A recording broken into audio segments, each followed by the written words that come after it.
We're obviously very deep into the off season right now. Normally, the hot stove is frigid at this time of year anyway, but it couldn't be more frozen right now as we are literally in a lockout in Major League Baseball. However, that doesn't mean you guys aren't thinking about trade possibilities and about the 2022 upcoming year, hopefully, fingers crossed, for the San Francisco Giants. So, coming up today, we're going to get to some trade thoughts and much more on this mailbag edition of the Locked On Giants podcast.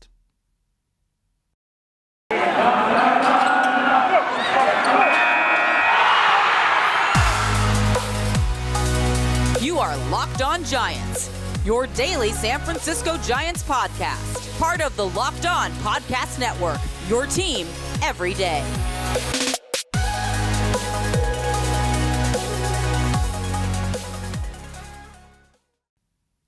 Hello and welcome to Locked On Giants, part of the Locked On Podcast Network, your team every day. My name is Ben Kaspick, and on this show we provide episodes actually 3 days a week for now, talking about the San Francisco Giants in a way that's data-driven and rational, but also simple, passionate, and accessible to all. I'm a former contributor for the baseball statistics and analysis websites Beyond the Box Score and Rotographs. I've been podcasting about the Giants since 2015, and I'm a lifelong fan. Thank you for making Locked On Giants your first listen every day. We're free and available on all platforms, including YouTube. Check us out there, please, if you have not already. And coming up on today's show, it is a mailbag. Thank you so much, as always, to everyone who submitted questions on Twitter. The first chunk of questions is about trades, and the first one specifically comes from Steve, who says, Farhan kept mentioning making changes to the roster via trade. If that's the case, what team or teams do the Giants best match up with for a deal, and what Giants prospects or active roster players could be trade bait? So it's obviously a little bit tough to tell you exactly who they match up best with and exactly what a trade would look like.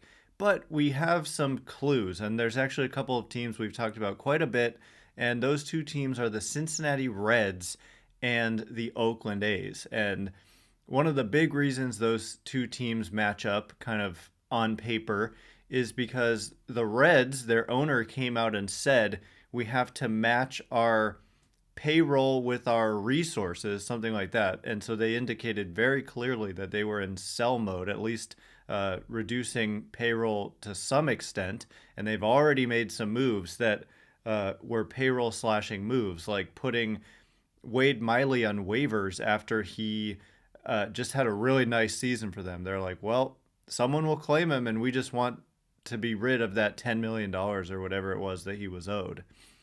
So they make sense for that reason, and also that they have these three really good starting pitchers in Luis Castillo, Tyler Mahle, and Sonny Gray.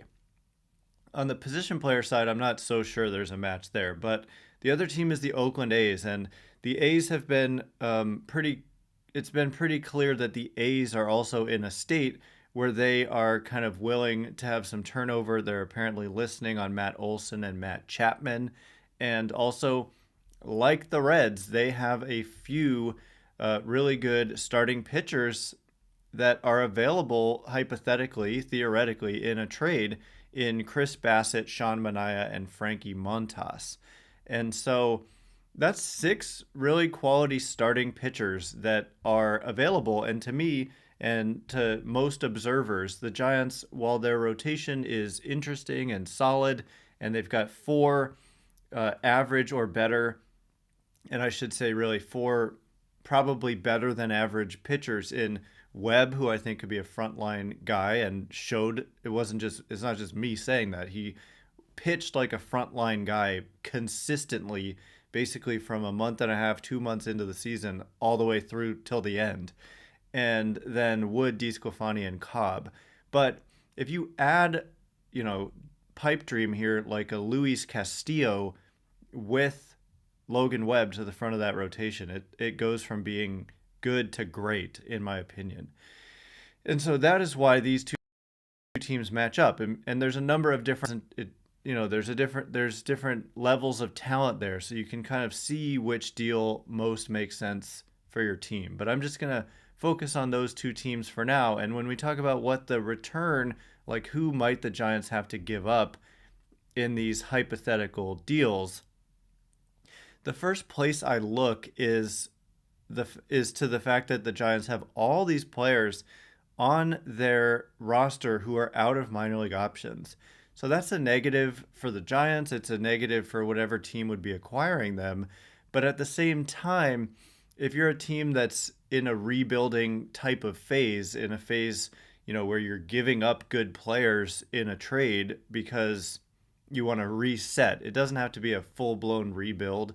Teams don't like to use that word anymore. But anyway, it makes more sense for that type of team to be able to give an extended look to out of options players. And so who those guys are for the Giants, guys who I think might be expendable and out of options, Steven Duggar is one of them. So he could definitely be a part of some kind of trade. Thairo Estrada is out of options, but I think the Giants want to keep him. Lamont Wade Jr. out of options, but I think the Giants want to keep him. Tyler Beede is another guy who really stands out. Like, you could really put together a package of Tyler Beede and Steven Duggar, and there's some intrigue there because those guys have major league experience. It's not just totally unproven young players, but again, not having minor league options is a negative because if you send them to, say, the Reds and they don't perform well, the Reds can't send them to the minor leagues. They have to just deal with the performance at the major league level. But still, Tyler Beede is an intriguing guy. Steven Duggar, what he was able to do in 2021, he's become an intriguing player. We've also got Mauricio Dubon, who's out of options. So just kind of putting those three players together, you could make a decent package. I think it would take more than that for basically any one of those players I just described. But if the Giants make a trade, don't be surprised if one or more of those three would be involved in a deal. And then beyond that, you're just looking at an entire minor league system. So it's hard to say exactly who would be involved in any kind of trade. But I do definitely look to those three. And I think there's more, and I'm not just exactly finding them right now. Giants also have some bullpen depth, like Caleb Berriger projects to be in there in the minors, even though he has shown talent at the major league level. There's also Gregory Santos and Kervin Castro and Sammy Long. So they're pretty deep in. There's Jalen Davis. He's not a reliever. But anyway, the Giants, their minor league system has gotten pretty deep, and their bullpen depth has gotten pretty good. And so they do have the pieces to potentially form a trade with any number of trade partners. So coming up next, we're going to talk a little bit more about trades. There's actually a question about, speaking of the A's and Matt Olson, is he a fit for the Giants as MLB Trade Rumors recently suggested? So we'll talk about that and much more in a minute. But first, it's the new year. So that means New Year's resolutions. If yours is about getting fit, and really whose isn't, or eating healthier, make sure you include Built Bar in your plan.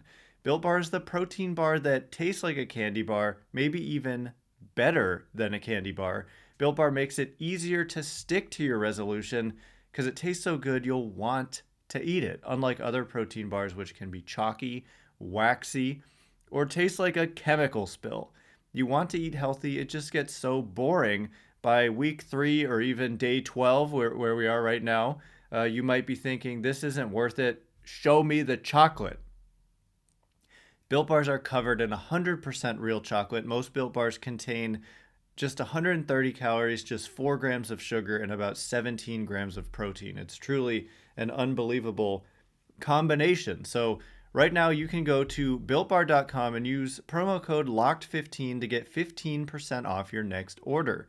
Use promo code LOCKED15 for 15% off at BuiltBar.com. All right, here we go. We are going to continue running through these questions. I basically built into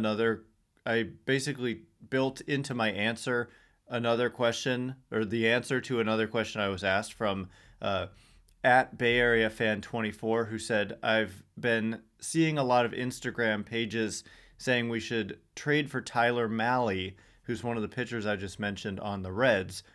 Is this realistic, or are people just hyping him up because of the success Reds pitchers have had with the Giants?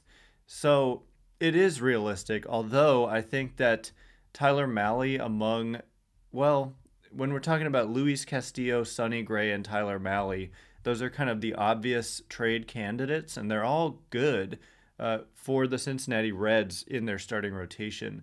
I would think that the main guy they would want to trade first is probably Sonny Gray. Tyler Mahle probably has a lot of value to him in that he has more club control and he has minor league options, similar to Luis Castillo, although I think Luis Castillo, no, he's still just year to year in arbitration. So, yeah, it's realistic. It's as realistic as any of them, but it's kind of take your pick. And I would say that Sonny Gray probably the most likely of the three with the Cincinnati Reds, but Tyler Mahle certainly a guy that probably is available and probably is of interest to the Giants. So the next question comes from Tim, who asks, MLB Trade Rumors mention the Giants should pick up Matt Olson from the A's and use Brandon Belt as the designated hitter if implemented in the National League. Olson is 27 and can hit for power and average and is under team control through 2024. San Francisco would have to give up a lot, but worth it in my opinion.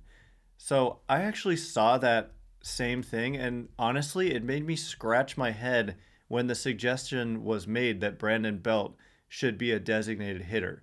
First of all, the Giants don't really do that. They don't just have a designated hitter. That is not what they want to do. It's not what teams do in general, just to have like one guy who's the designated DH. The Giants clearly love versatility, flexibility, and in 2020, when there was a DH in the National League in the 60-game season, the Giants used that DH spot as a rotation. There was not one guy who just took that spot every night. And so the point that was made, and normally MLB Trade Rumors is pretty much spot on with everything, at least in my opinion. But with this, I think that they're wrong, because the point was that Brandon Belt is injury prone and that being the DH would be better for his health.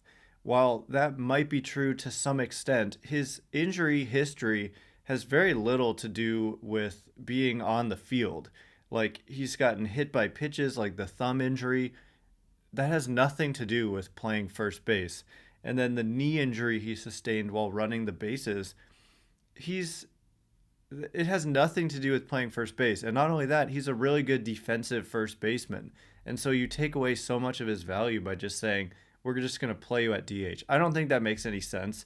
While Olson is a great player, and clearly, like, if the A's offered Matt Olson for Brandon Belt, the Giants would take that in a heartbeat. And a lot of it has to do with what you mentioned. He's under club control through the 2024 season. So 3 more, actually it's through the 2023 season. So 2 more seasons of club control versus the 1 for Brandon Belt.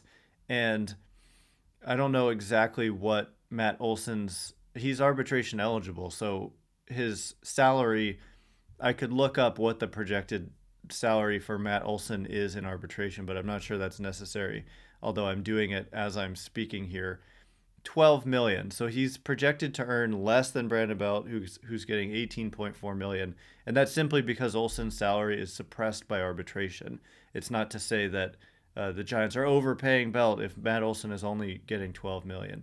But anyway, great player, just not sure that makes any sense. And there's plenty of teams who need a first baseman, so the Giants aren't going to be motivated to be the top bidder, I don't think.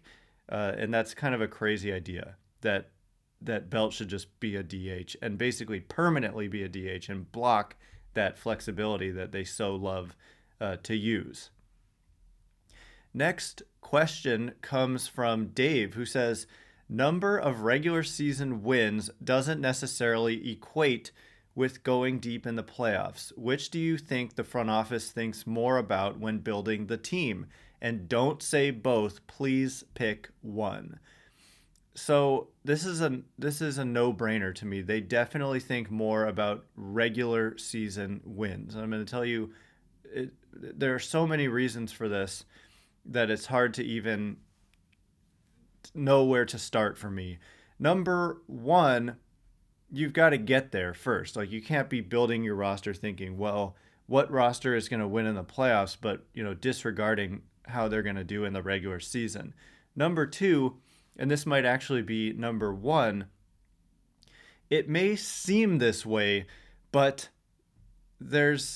I believe, and there's evidence to back this up, that success in the playoffs is not something that you can necessarily. There's just a lot of fortune into winning in the playoffs. I remember I had this discussion. There was an article written, Forbes, talking about how the Giants lost in the playoffs because they didn't have Mookie Betts, Max Scherzer, and the Dodgers had that star talent, and that's what wins in the playoffs. But then I made the point, what happened in the next round? Anyone remember? Dodgers didn't win the World Series, did they? Who did? The 88 win Atlanta Braves. And what did they have? They had chemistry, and they had random players getting hot at the right time, which you might say that's what wins in the playoffs. But it seems that what we have a tendency to actually do here is confirmation bias. Whatever happens, we say that's what wins in the playoffs, but it's different stuff. Sometimes it's star talent, sometimes it's starting pitching, sometimes it's Eddie Rosario and Jorge Soler and Jock Peterson and his pearls just having magic and getting hot at the right time.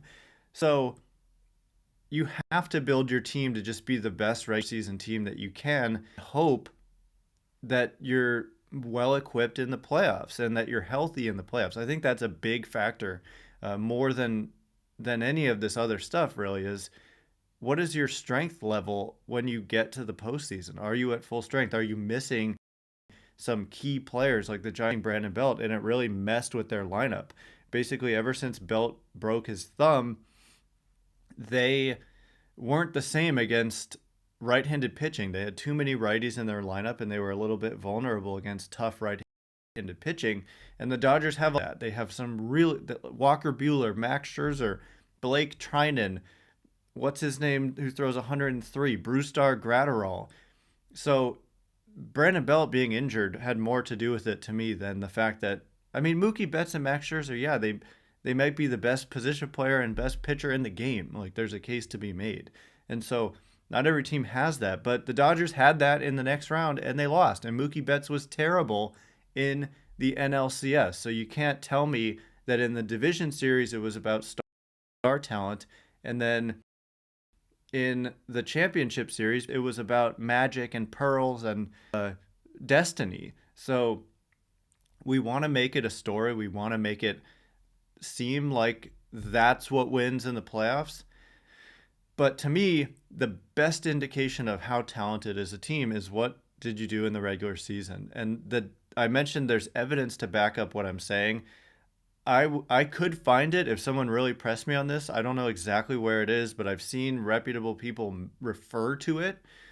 But there's some research that indicates in order for a playoff series to determine the true top team, the truly better team, it would have to be a best of 70 something series, which is obviously ridiculous and would never in a million years happen. But that just goes to show you that the playoffs are kind of a crapshoot. And the Giants were one inning away basically from winning that series against the Dodgers. And yeah, so 107 wins speaks way more to what they were able to accomplish than the fact that they lost in 5 games by one run, right, in the NLDS. So they're absolutely building their team to just be the best team it can be. And they're not thinking what wins in the playoffs and what doesn't, because they know that it's kind of a roll of the dice. Anyway, coming up next, more questions and answers. We're going to talk about Seiya Suzuki. We're going to talk about Barry Bonds and Hall of Fame. So all of that is coming up next. But first, Bet Online would like to wish you a happy new betting year as our march to the playoffs and beyond. BetOnline remains the number one spot for all the sports wagering action for 2022. New year and a new updated desktop and mobile website to sign up today and receive a 50% welcome bonus on your first deposit. Just use our promo code LOCKEDON to get started. From football, basketball, hockey, boxing, and UFC, right to your favorite Vegas casino games. Don't wait to take advantage of all the amazing offers available for 2022. BetOnline is the fastest and the easiest way to wager on all your favorite sports. BetOnline is where the game starts. All right, here we go. We're going to run through some more questions. There are a lot I'm not going to be able to get to. I'm going to save them, and we'll do another mailbag.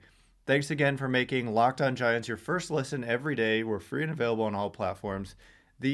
Just to give a little update, if you didn't hear my episode yesterday, Jeff Passan reported that on Thursday, the two sides are going to meet, the league and the Players Association, and the league is expected to make a core economics proposal, the first of its kind since the lockout began. So that's major news in this lockout, and we will be back to cover it either on Thursday if we get some leaks today and tomorrow early, or on Friday. So stay tuned for that. Come back for that. It's going to be a big deal. This is the biggest news since the lockout began, and we'll see what comes out of it. Anyway, getting back to the questions, Giants fan 2855 asks, how much do you think the Giants are willing to spend on Seiya Suzuki? And so I don't know exactly, but what I do know is that multiple sources have made contract predictions. And the average for Seiya Suzuki between MLB Trade Rumors, ESPN, and Fangraphs, three very smart, reputable sources, they all say the same thing, that it's hard to predict when you're talking about a completely unproven overseas player. When you're talking about a guy who has a long major league track record, it's much easier to kind of nail down what their value is. But a guy like Seiya Suzuki, we don't know how teams value the player exactly. But I'm trying to actually, as I say this, I'm trying to pull up what each individual prediction was for. And I found it. MLB Trade Rumors says 5 years, $55 million. ESPN says 4 years, $48 million. Fangraph says 4 years, $40 million. So those are all pretty similar. Average annual value wise, we've got 10, 11, 12. So the mean is 11 and the median is 11 there. And then the average amount per year in terms of the prediction is $11 million. Oh, I just said that. And the average years, is $4.33 million. So that comes out to roughly, 40 to $50 million, maybe give or take a little bit. So I would say maybe 60 million would be the most the Giants would be willing to spend, possibly over 5 years. 5 years, $60 million. I think they'd probably prefer a shorter term deal. So maybe, 448 might make sense, maybe 450. And there's also a tax on top of the contract that you hand out that you have to pay to the team that posted the player in Japan. I don't know exactly what the team was. Was it the Yomiuri Giants? I don't actually remember exactly what team he's coming from, but there is an additional cost beyond what you're paying the player. So that's roughly probably what he's going to get, but again, with the caveat that we don't know exactly with these players coming over from Asia exactly what their market is going to be. But I would expect roughly $50 million over roughly 4 or 5 seasons. So the next question comes from The next question comes from Rob, who asks, Bonds getting into the Hall of Fame? I wouldn't get my hopes up. This is the final year of eligibility for Barry Bonds, the 10th and final year. Or is it they changed the rules, so now was it 12 years before, now it's 10, or was it 10 years before, and now it's 8? I don't know. The Hall of Fame has kind of left Giants fans hanging, and I think a lot of us are jaded by the whole thing. And based on there's some kind of Twitter account where they do probability based on a lot of ballots get revealed. The voters choose to make their ballots public after they submit them, and so we've seen what the trends are with a lot of these players. And Bonds is like trending at like 66%. You need 75% to get in, and this Twitter account puts a probability on the player getting over that threshold. And for Bonds, it's like 0.002%. So I would say no. And for David Ortiz, first year on the ballot, it's like 88% probability that he gets in. And David Ortiz, there are definitely PED, whether he was caught or whether there's strong allegations that are linked to reputable sources. I don't even know. And that's the thing. I'm so jaded by this whole process. But if Ortiz gets in and Bonds doesn't, Bonds belongs in the Hall of Fame no matter what you think about what he did or didn't do, and the PEDs, which of course I'm not going to deny that he was using them, but so was basically the entire sport during that era. And so there's plenty of guys who are in the Hall of Fame who were using something or other to enhance their performance. And so for the writers to think that they can decide who used, who didn't, I can't get on board with that. So I would say he's unlikely to get in, and it's going to be a real shame because he's off the ballot. Hopefully eventually there's ways like these committees can get guys in later after the fact, and hopefully that's what it would take, or that hopefully that would happen one day. He's arguably the best player of all time. I'm just really grateful I got to watch him in person on TV. I was there for 756. I was there for 71 and 72. So I'm grateful for that. But he belongs there, and it would be a shame if he doesn't get in. Anyway, that is all the time we have for today. Thanks again for making Locked On Giants your first listen every day. Once again, my name is Ben Kaspick. Check me out on Twitter at Ben Kaspick, Kaspick. If you like this show, please consider rating it, leaving a review, liking, commenting, subscribing, all of that good stuff. So thank you in advance, and thank you to everyone who's done so already. I can't wait to be with you again either on Thursday or on Friday, talking about the state of the lockout and this meeting that they're going to have. Can't wait to see you then. Thanks again for listening. Stay locked on Giants.